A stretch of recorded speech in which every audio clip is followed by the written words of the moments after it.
ரியாக்ஷனோட பேர் என்னது? Endothermic reaction. தமிழ்ல வெப்ப கொள்வினை அப்படின்னு சொல்லுவாங்க. வெப்ப கொள்வினை.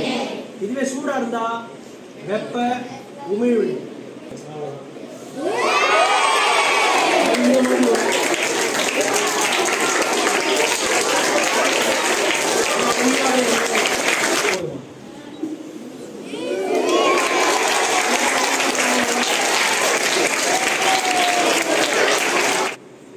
தெரியுதா?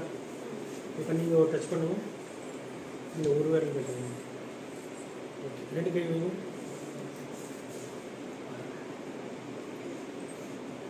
உடம்புல வரும். இப்போ அவரோட கையில் நான் பிடிக்கிறேன்.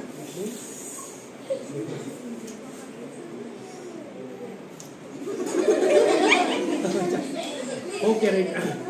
யாருக்கெல்லாம் ஷாக் ஆகும் நம்பர் இருக்கு? ஓ எல்லாருமே வா. சரி ஓகே ஓகே ஓகே ஓகே.